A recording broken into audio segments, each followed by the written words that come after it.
சிவனுக்கு படைக்கப்படும் களி நைவேத்தியம்.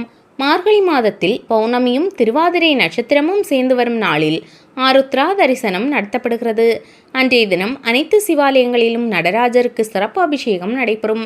ஆனால் மற்ற ஆலயங்களில் இல்லாத சிறப்பாக சிதம்பரம் நடராஜர் கோவிலில் மட்டும் நடராஜருக்கு முக்கிய நைவேத்தியமாக களி படைக்கப்படுகிறது.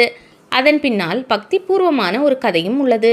முன்பொரு காலத்தில் சிதம்பரத்தில் சேந்தன் என்ற சிவபக்தன் வாழ்ந்து வந்தார். விறகு வெட்டும் தொழில் செய்து வந்த அவர் அதில் கிடைக்கும் சிறிய வருமானத்தில் குடும்பத்தை நடத்தி வந்தார்.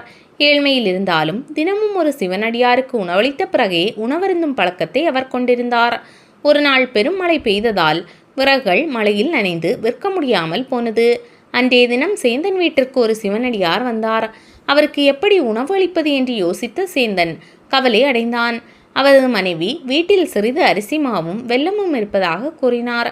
அதை கொண்டு சிவனடியாருக்கு களி செய்து படைத்தார். அதை சாப்பிட்ட சிவனடியார் மகிழ்ச்சியுடன் புறப்பட்டார். அன்றைய தினத்திற்கு மறுநாள் திருவாதிரை நாளாகும். அதனால் நடராஜரை தரிசிக்க வேண்டி சேந்தனும் அவர் மனைவியும் சிதம்பரம் சென்றனர்.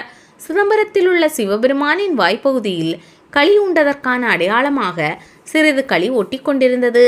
இதை பார்த்த அவர்கள் அதிசயித்து போயினர். தன் வீட்டிற்கு சிவனடியாராக வந்து களி உண்டது சிவபெருமான் என்பதை அறிந்ததும் சேந்தனும் அவனது மனைவியும் ஆனந்த கண்ணீர் வடித்தனர்.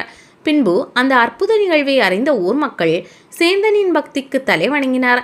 மேலும் அன்று முதல் திருவாதிரை தினத்தன்று இறைவனுக்கு முக்கிய நைவேத்தியமாக களி படைக்கப்படுகிறது.